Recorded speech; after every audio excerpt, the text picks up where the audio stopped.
Hey everyone, I'm Casey Hollins, and you're watching the Sportsnet Digital Dose. I have got two very special guests in studio today. We have Davidi, our MLB insider for Sportsnet.ca, and Mike Cormack, our Sportsnet.ca's baseball editor. So lots of baseball experts in the room today. And with spring training fast approaching, that's what we're talking about today.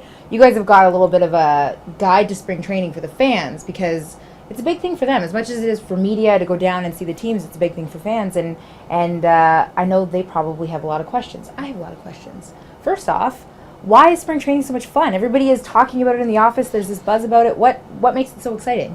Well, spring training has this unique charm to it in that you come from, typically if you're from Toronto area, from the north, you come from a cold environment. You get to spring training, it's warm, it's pleasant, it's sunny, there's no snow on the ground. And there's this hope around it. And then when you get to the ballparks, it's so much more open than it is during the regular season. The players are much more relaxed. It's easier to get access to them. It's just a really fun environment to be in. And that's really one of the charms of spring training. I know you found that last year, Mike. Yeah, one of the things that really struck me going down there last year was how much of a time machine it really is going down to Florida. It's not just the fact that in Florida everything's designed from the 1970s, but also the fact that there's no music in the ballpark other than the sounds of the game going on. You hear the crack of the bat more, the players talking to each other, the fans are more laid back, the price of beer is cheaper, all these little things that kind of remind you in some ways of the old exhibition stadium in the summertime.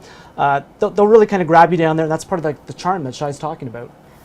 What is your favorite thing to do down there? Like, if fans are going for the first time, where would you say they should eat? What you'll typically find in the Florida area, in the Dunedin, Tampa area where we typically are for the Blue Jays, is that a lot of chain restaurants. So I mean, like the big American chains are pretty popular down there, like, you know, P.F. Chang's and Cheesecake Factory and TGI Fridays and Chili's and all those kind of places. It's a lot harder to find those more authentic, family-run kind of places. And when you find a good one, it's great. You know, I know some people don't remember the J.P. Ricciardi years fondly, but you know, whatever you think of him as GM, dude had a lot of great restaurant recommendations. There's an Italian place in Largo called Amici's that some of the Blue Jays people still go to and that we visit quite frequently during spring training, and it's a tremendous spot. So when you find a good little spot like that, you really tend to hang on to it because there is so much of that generic food that you get from everywhere. And one of those great little spots is a breakfast diner called Lenny's in Clearwater, which is very close to the Phillies ballpark, which is one of the most beautiful ballparks I've ever been to, big league or minor league or otherwise. And Lenny's is that type of down-home, almost Southern American diner where you will leave bursting in the abdominal region. As soon as you walk in there, they put a plate.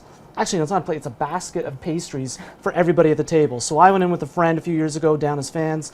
First thing you walk in the door, here's your basket of personal danishes and pastries. The coffee's coming, and as soon as you take a sip, there's a kind old lady coming around filling it up right away. You're going to leave there stuffed. The service is phenomenal. It's a very Blue Jays, or not Blue Jays, but baseball-centric diner. They'll walk around, they'll ask you if you have tickets to the game that day. If not, they're likely to give you a pair, and you're going to walk away happy. The service is spectacular, the ambiance is great, and it's worth hanging out. If there's a lineup for about half an hour or so, trust me, wait for it. It's worth it to get in.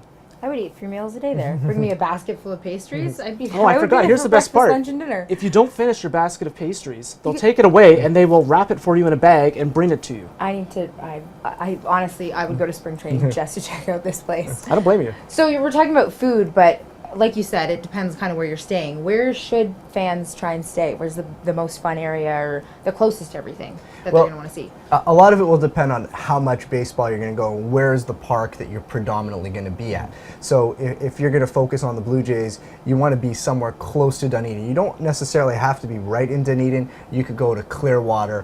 Where I like to stay is on the edge of Clearwater, near the causeway to Tampa, because there's easy access on a lot of the highways to get to the various parks, and a lot of teams really nearby. You've got the Yankees in Tampa, you've got the Phillies in Clearwater, the Pirates are in Bradenton, which is about an hour and change away, the Orioles are in Sarasota, which is about 2 hours, the Tigers are an hour and a half towards Orlando in Lakeland. So you kind of be strategic in location about where you want to get to, but there are so many different options. I mean, if you really like the beach and are intent on making it partly a beach holiday, Clearwater Beach is a tremendous spot to be. It gets trafficy, so it's hard to get in and out of there if you're going to do a lot of travel. But it all, you know, think about what you're going to be doing with your time outside of baseball and you can kind of pick a spot through that. Anything to add to that? No, Shai pretty nailed it on the head there. It's tricky. The traffic is one thing you want to be very mindful of. If you can get as many traffic tips as possible before going down there, definitely be mindful of that. You can get caught in a lot of it rush hour time, and that's going to lead into what we should probably touch on next, which is what's the best time to get autographs from the guys? When are they most accessible? Where can you grab them in the ballpark? If you're going down to Florida Auto Exchange Stadium where the Blue Jays are, sit down the third baseline, left field. There's a great opportunity there. Players are going to come in and out like during warm-ups before the game, even after the game. The players will come back out and sign a bunch of autographs. You see a lot of kids around there. The guys are very laid back. They're very happy to sign. Yeah, absolutely. And the big thing is that the access is so much more open than it is during the regular season. And the key thing is that it's the players are still in that getting ready mode, and they see fans. There's a lot more engagement. It's tremendous for kids. You see kids coming, smiling all the time, and not that it doesn't happen in the regular season, but there's just a lot more opportunity for those interactions to happen during spring training, and that's really part of the charm. And once the games start, the ballparks are also intimate. The seats are close to the field.